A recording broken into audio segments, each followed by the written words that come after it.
दोस्तों, this is Shubham और आप सभी का स्वागत करता हूं मैं प्रीलिम्स।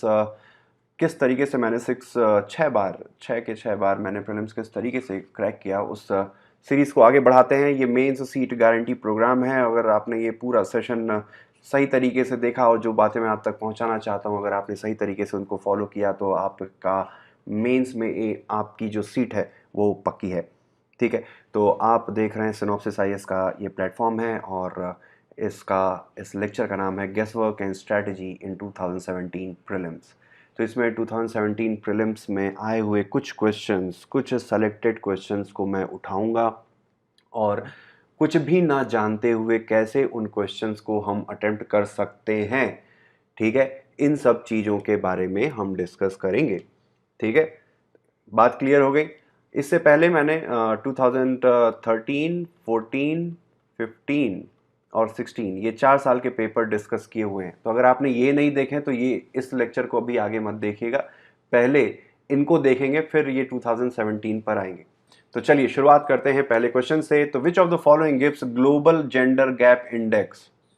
ठीक है, ग्लोबल जेंडर गैप इंडेक्स। अब ये क्वेश्चन मैंने कुछ बताने के लिए नहीं किया है, मैं ये बस बताने के लिए किया है कि ये सारे ऑर्गेनाइजेशन के बारे में पढ़ लेना। अगले साल हो सकता है कि यूनाइटेड नेशन विमेन के बारे में कुछ पूछ दे। ठीक है, तो यू शुड बी रेडी। एक रजिस्टर लीजिए और यूएन विमेन के बारे में, वर्ल्ड हेल्थ ऑर्गेनाइजेशन के बारे में, यूएनएचआरसी के बारे में, वर्ल्ड इकोनॉमिक फोरम के बारे में और कुछ चीज़ें पढ़ लेंगे। ठीक है, इसका वैसे तो सही जवाब है वर्ल्ड इकोनॉमिक फोरम। ठीक है, लेकिन मेरा कहने का मतलब ये है कि इन बाकी ऑर्गेनाइजेशन के बारे में पढ़ लेना, क्योंकि सेम क्वेश्चन हो सकता है 2021 या 2020 में पूछ दे। ठीक है, चलिए अगला क्वेश्चन देखते हैं। इनमें से स्मार्ट इंडिया हैकाथन से संबंधित कौन सा ऑप्शन सही है? अगर मान लीजिए कि हो सकता है कि आपने स्मार्ट इंडिया हैकाथन, न्यूज़ में तो आया था लेकिन आपको याद नहीं आ रहा कि उसमें क्या क्या चीज़ें थी। अगर कुछ भी पता नहीं है तो किस तरीके से इस क्वेश्चन को सॉल्व करेंगे वो चलिए देख लेते हैं। तो पहला है कि ये एक सेंट्रली स्पॉन्सर्ड स्कीम है for developing every city of the country into smart city in a decade. India के सारे शहरों को 10 साल के अंतर्गत हम इसको स्मार्ट सिटी बना देंगे। तो जैसा कि मैंने बताया है कि कोई भी चीज़ बहुत दावे के साथ कही जा रही है, all of the above, every city, nothing will be left, everything will be खत्म, इस तरीके का कोई स्टेटमेंट है तो वो स्टेटमेंट जनरली गलत होते हैं। ठीक है, तो पहला स्टेटमेंट हो गया हमारा गलत। तो अगर हम पहले वाले को हटा देते हैं तो हमारा बचता है बी, सी और डी। फिर अगला देखते हैं। It is an initiative to identify new digital technology innovation for solving problems of the country. तो एक ये सरकारी इनिशिएटिव है, वो देश के भले के लिए होगा, यानी कि पॉजिटिव है, तो ये सही है। जैसा मैंने बताया था कि सरकारी स्कीम से रिलेटेड पॉजिटिव एस्पेक्ट्स सही ही होते हैं और जनरली सरकारी स्कीम से संबंधित हमेशा पॉजिटिव लाइट में सरकारी स्कीमों को दिखाया जाता है यूपीएससी के क्वेश्चन पेपर में। तो ये हो गया positive. It is a programme aimed at making all the financial transaction of our country completely digital in a decade. All the transaction completely digital, तो ये हो गया आपका गलत। ठीक है, क्योंकि ये है असर्टिव स्टेटमेंट, जैसा कि मैंने आपके साथ ऑलरेडी बाकी पिछले पेपर्स में डिस्कस कर रखा है। तो पहला और तीसरा हो गया गलत, बचा क्या आपका दूसरा ओनली, तो इसका ऑप्शन हो गया बी।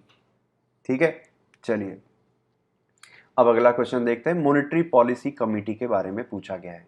मॉनेटरी पॉलिसी कमेटी, अगर आपने पढ़ा है तो ठीक है, नहीं पढ़ा है तो इस क्वेश्चन को कैसे सॉल्व करेंगे वो देखते हैं। तो ये आरबीआई के इंटरेस्ट रेट को डिसाइड करती है। ठीक है, चलो अब ये डाउटफुल है, आगे बढ़ते हैं, शायद दूसरे ऑप्शन में कुछ मिल जाए। It is a 12 member body including governor of RBI and is reconstituted every year. अब ये भी थोड़ा सा डाउटफुल ही है। चलिए तीसरा ऑप्शन देखते हैं, क्या पता कुछ निकल जाए। It functions under the chairmanship of union finance minister. तो यहाँ पे कौन सा तुक्का लगेगा? यहाँ पर लगेगा कि कमिटी शब्द है तो इसका जो हेड होगा वो कोई ना कोई ब्यूरोक्रेट होगा, काउंसिल शब्द होता तो कोई ना कोई मिनिस्टर होता। तो तीसरा ऑप्शन हो गया हमारा गलत, यानी कि सी और डी एलिमिनेट हो गए। अब वन तो दोनों में कॉमन है।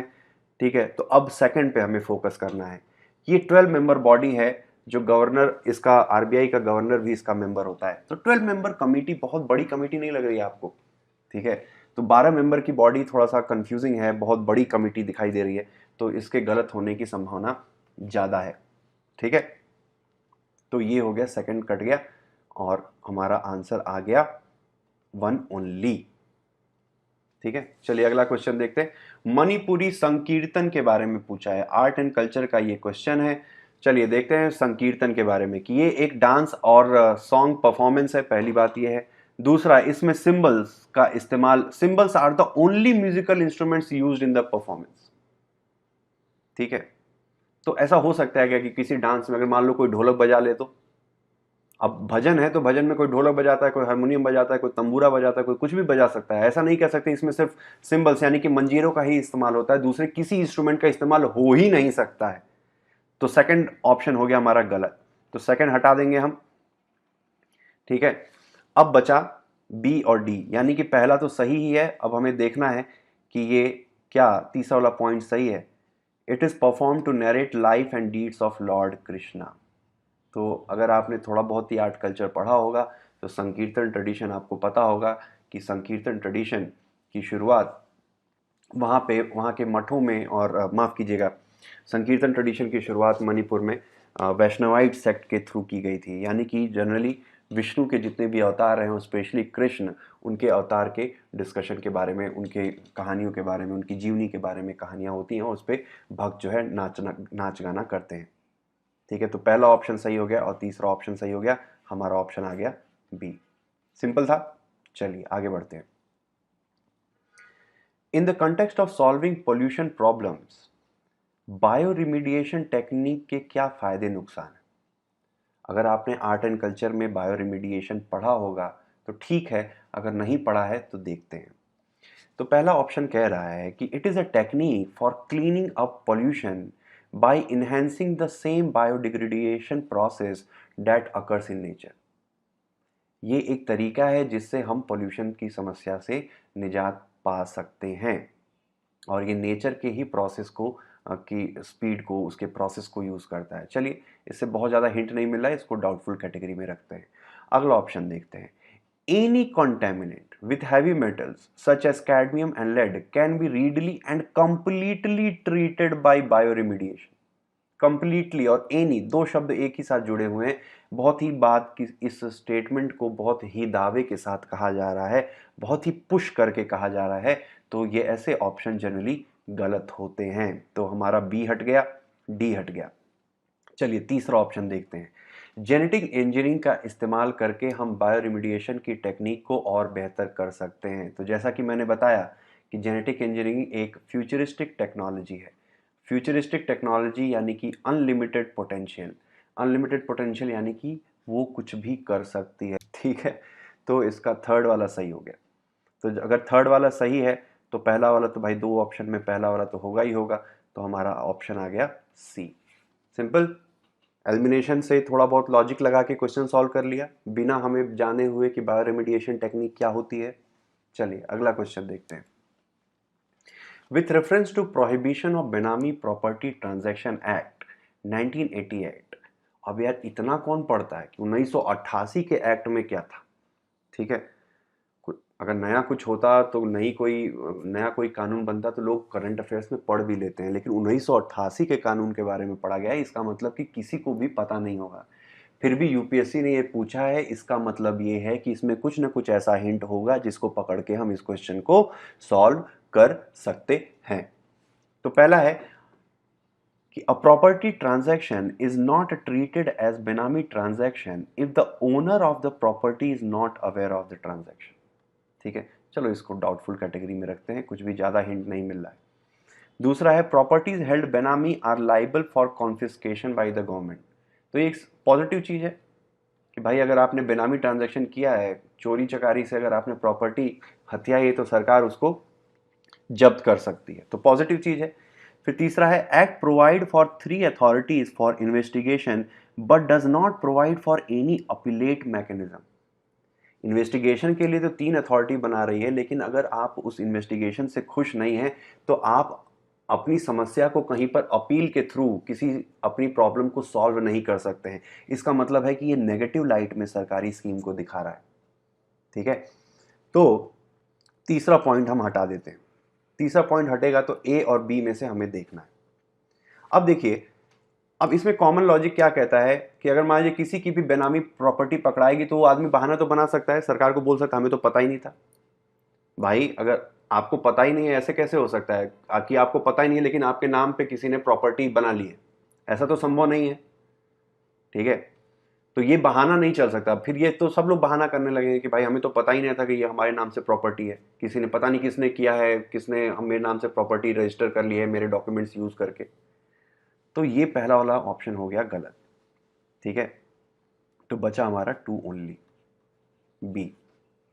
ठीक है, चलिए अगला आप देखते हैं कि due to some reason there is a huge fall in the population of butterflies. तितलियों की जनसंख्या में बहुत भारी कमी देखने को मिली है। इससे क्या दुष्परिणाम हो सकते हैं?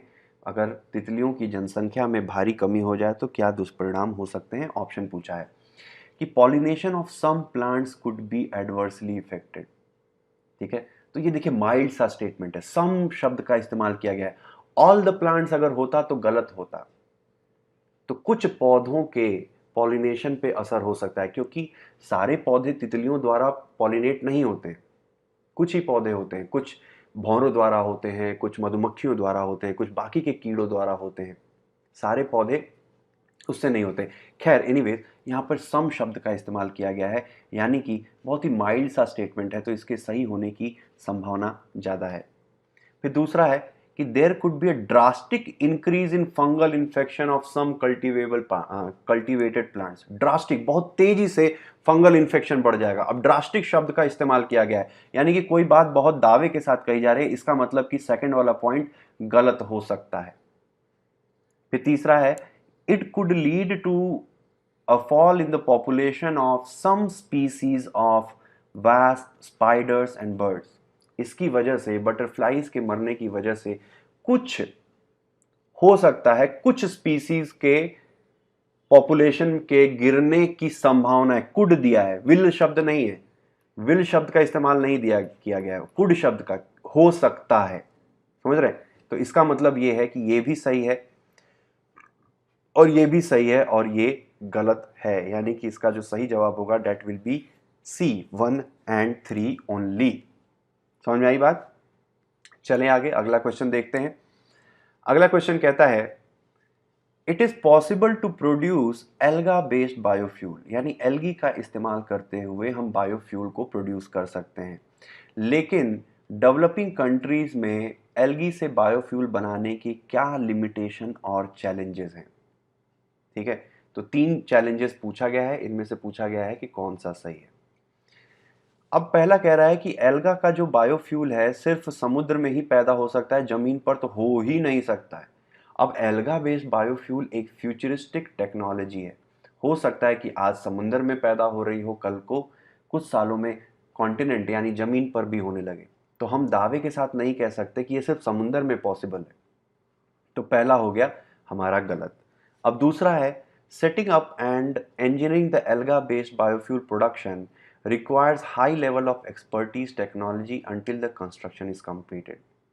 कि एल्गा बेस्ड बायोफ्यूल बनाने में काफ़ी ज़्यादा एक्सपर्टीज और टेक्नोलॉजी का इस्तेमाल होता है। तो सही बात है भाई, नई टेक्नोलॉजी है तो उसमें टेक्नोलॉजी का नई एक डायरेक्शन है, नए तरीके का बायोफ्यूल है, तो उसमें ऑब्वियस सी बात है कि टेक्नोलॉजी और पैसा तो लगेगा ही, तो ये भी सही बात है। ठीक है, फिर economically viable production necessitate the setting of large scale facilities which शब्द which may raise ecological and social concern. अब यहाँ पे वेरी लार्ज स्केल या अल्ट्रा लार्ज स्केल शब्द का इस्तेमाल नहीं किया गया है, और विच विल भी शब्द, विल की जगह पे यहाँ पर मे शब्द का, हो सकता है, मे शब्द का इस्तेमाल किया गया है कि इसकी वजह से इकोलॉजिकल और सोशल कंसर्न खड़े हो सकते हैं, इन्वायरमेंट पर और समाज के ऊपर दुष्परिणाम भी पड़ सकता है। ठीक है, तो ये वाला पॉइंट भी सही है। तो दूसरा और तीसरा सही हो गया, बी हमारा सही आंसर आएगा, B is the right answer. ठीक है, चलें अगला क्वेश्चन डिस्कस करते हैं। तो अगला क्वेश्चन है कि फैक्ट्रीज एक्ट जो 1881 में अंग्रेजों के ज़माने में लाई गई थी, उसने इंडस्ट्रियल वर्कर्स की सैलरी को फिक्स करने का काम किया और उसने ट्रेड यूनियन बनाने के लिए भी इजाज़त दे दी। तो अब ब्रिटिश शासन, जो ब्रिटिश रूल था, डेट वॉज बैड, वो नेगेटिव था, तो उसका जो नेगेटिव का असर होगा नेगेटिव होगा, पॉजिटिव नहीं हो सकता है। और ये स्टेटमेंट क्या है, ये स्टेटमेंट पॉजिटिव है कि उसने ट्रेड यूनियन बनाने के लिए हाँ कर दी, उसने वेजेस भी फिक्स कर दिए, यानी कि लेबर के लिए बेहतर काम कर दिया। तो अंग्रेजी शासन तो खराब था, तो उस नेगेटिव था, तो नेगेटिव का नेगेटिव असर होगा, नेगेटिव का पॉजिटिव असर नहीं होगा। ठीक है, तो पहला ऑप्शन हो गया हमारा एलिमिनेटेड।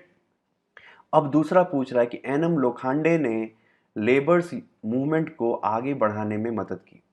तो ऑब्वियस सी बात है कि ये एक फ्रीडम फाइटर थे, उन्होंने लेबर्स के हित के लिए काम किया होगा। अब इवन तो महात्मा गांधी ने भी अगर होता तो महात्मा गांधी ने भी लेबर्स के लिए काम किया है, उन्होंने अहमदाबाद मिल स्ट्राइक करी है, ठीक है, लेबर्स के हित के लिए बात कही है, उन्होंने किसानों के लिए बात कही है। तो लोखंडे करके एक स्वतंत्रता संग्राम सेनानी थे, फ्रीडम फाइटर थे, तो उनका नाम है तो उनका जो पॉजिटिव ही कंट्रीब्यूशन होगा कि हाँ भाई लेबर मूवमेंट में उन्होंने मदद की थी, उन्होंने लेबर मूवमेंट को आगे बढ़ाने में मदद की थी, तो ये भी एक पॉजिटिव स्टेटमेंट होगा। ठीक है, तो हो गया हमारा ये पहला वाला गलत, दूसरा वाला सही, तो इसका जो सही जवाब हो गया two only, B is our right answer. यहाँ पे ब्रिटिश रूल नेगेटिव है तो नेगेटिव का नेगेटिव असर होगा, तो दिस इज फैक्ट्रीज एक्ट, ये नेगेटिव हो गया। ठीक है, और जबकि हालांकि ये पॉजिटिव में दिया गया है तो मैच नहीं होगा अंग्रेजों के साथ। ठीक है, तो इसका जो सही जवाब आएगा बी आएगा। चलिए अगला क्वेश्चन देखते हैं। ग्लोबल वार्मिंग के कॉन्टेक्स्ट में पूछा गया है कि जो कार्बन डाइऑक्साइड, एंथ्रोपोजेनिक जो कार्बन डाइऑक्साइड निकलती है, उसको हम कहाँ पर सिक्विस्टर कर सकते हैं। कार्बन सिक्विस्ट्रेशन का मतलब है कार्बन को स्टोर करके रख लेना, यानी कि वातावरण से कार्बन डाइऑक्साइड को हम स्टोर करते हैं और कहीं ना कहीं रख लेते हैं। ठीक है, ताकि वातावरण में कम कार्बन डाइऑक्साइड हो और जिसकी वजह से ग्लोबल वार्मिंग कम हो। तो चूंकि ये नई एक टेक्नोलॉजी है कार्बन को कैप्चर करने की, तो इसके जो सारे ऑप्शन होंगे वो सही होंगे। ठीक है, तो इसका जो सही जवाब होगा डेट विल बी डी। ठीक है, बटलर कमेटी 1927 में पूछा गया है कि इसका क्या सही जवाब होगा। तो बटलर, इसका जो सही जवाब है वो है डी। मैंने ये इसलिए लिया है कि अंग्रेज़ों के ज़माने की जितनी भी कमिटीज़ हैं, बटलर कमेटी, लीड्स कमेटी, फिर उसके बाद मैकले, ठीक है, मैकले कमेटी, जितनी भी कमिटीज़ हैं उसके बारे में पढ़ लीजिएगा, बहुत इंपॉर्टेंट है। तो सारी कमिटीज़ ब्रिटिश ज़माने के समय में बनाई हुई सारी कमिटीज़ किस पर्पज़ के लिए बनाई गई थी और उसका क्या रिकमेंडेशन था, थोड़ा बहुत ये भी पढ़ लीजिएगा, जो इम्पोर्टेंट रिकमेंडेशन है। चलिए, तीस्ता वाटर के बारे में पूछा कि एक नदी है तीस्ता, अब उसके बारे में कुछ स्टेटमेंट पूछा गया है। तो पहला है कि जो तीस्ता रिवर का जो सोर्स है वो ब्रह्मपुत्रा के सोर्स से मैच करता है और दोनों ही सिक्किम से बहती है। तो ये थोड़ा सा डाउटफुल है, तो अभी इसको डाउटफुल कैटेगरी में रखते हैं। दूसरा ऑप्शन देखते हैं, क्या पता कुछ मिल जाए। फिर रिवर रंगीत ओरिजिनेट्स इन सिक्किम और ये तीस्ता की ट्रिब्यूटरी है, अब ये भी थोड़ा सा डाउटफुल है, कुछ भी इससे निकल के नहीं आ रहा है। अब तीसरा देखते हैं कि river Teesta bay of Bengal में जाकर मिलती है और ये इंडिया और बांग्लादेश के बॉर्डर पर बहती है।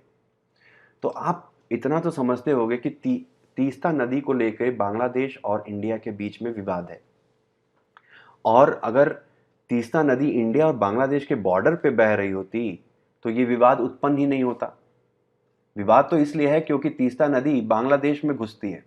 ठीक है, ये इंडिया है, ये बांग्लादेश है, तो बांग्लादेश में जाकर घुसती है और इस वजह से इसके वाटर शेयरिंग को लेकर दोनों देशों के बीच में मारामारी रहती है।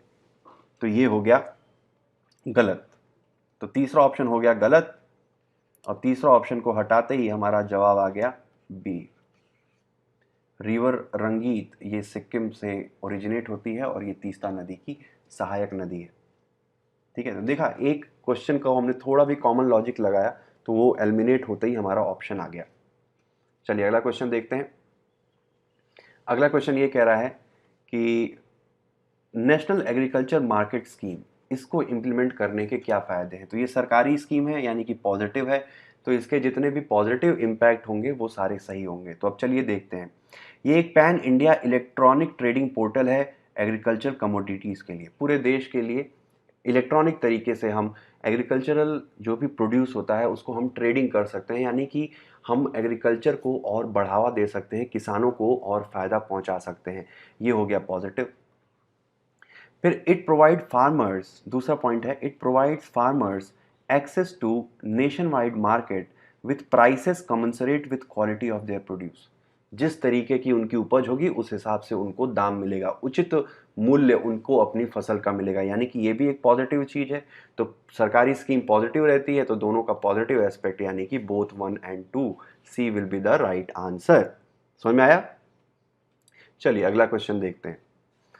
With reference to national intellectual property right policy, ठीक है, एक पॉलिसी है, सरकार का इनिशिएटिव है यानी कि पॉजिटिव रहेगा। फिर ये पूछ रहा है पहला पॉइंट कि it reiterates India's commitment to Doha development agenda and TRIPS agreement.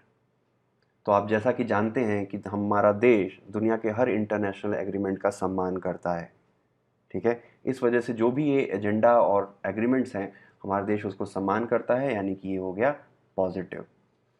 फिर ये हो गया पॉजिटिव, यानी कि बी हट गया, डी हट गया। अब ए और सी में से हमें देखना है। तो दूसरा दे रहा है कि department of industrial policy and promotion ये इंटेलेक्चुअल प्रॉपर्टी की नोडल एजेंसी है हमारे देश में। तो यहाँ पर आपको थोड़ा बहुत आपकी नॉलेज या आपका लक दोनों काम आएगा। तो वैसे तो इसका जो सही जवाब है ये 2 होना चाहिए, ठीक है। तो पहला और दूसरा दोनों ही सही होगा, इसका जो सही जवाब है डेट विल बी सी, ठीक है।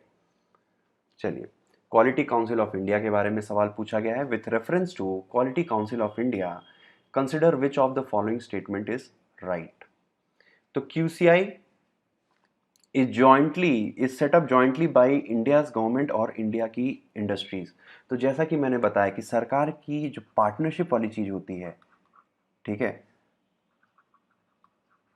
पार्टनरशिप वाली चीज होगी, यानी कि गवर्नमेंट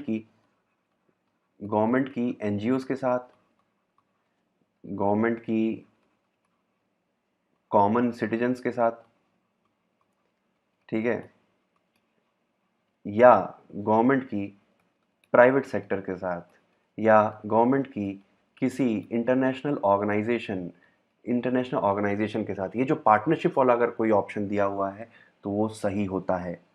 तो QCI भारत सरकार और इंडिया की इंडस्ट्रीज द्वारा एक जॉइंट वेंचर है, तो इसका ऑप्शन हो गया सही। अब chairman of QCI is appointed by prime minister on the recommendation of industries of the government. तो इनके रिकमेंडेशन पे प्राइम मिनिस्टर उसको करता है। तो ये भी सही हो सकता है क्योंकि इंडस्ट्रीज भी है, तो इंडस्ट्रीज की बात प्रधानमंत्री सुनता है, यानी कि प्रधानमंत्री अच्छा आदमी है, ठीक है। तो दोनों ही ऑप्शन हमारे हो गए सही। तो सी इज द राइट आंसर, ठीक है। तो चलिए आज के लेक्चर में इतना ही रहने देते हैं, नहीं तो सेशन लंबा हो जाएगा। दूसरा पार्ट 2017 के क्वेश्चन पेपर का दूसरा पार्ट हम दूसरे लेक्चर में, दूसरे सेशन में देखेंगे। तब तक के लिए इजाज़त दीजिए, और कमेंट सेक्शन में कोई डाउट हो तो जरूर पूछेगा। Definitely I will try to answer your question. सारे लेक्चर्स तो उनको जरूर देखिए, एंड उसको अपने दोस्तों के साथ भी जरूर शेयर कीजिए, and don't forget to like और शेयर भी जरूर कीजिए ताकि ज़्यादा से ज़्यादा लोगों तक ये पहुँचे। चलिए तब तक के लिए इजाज़त दीजिए, अपना ख्याल रखिए, all the best, thank you.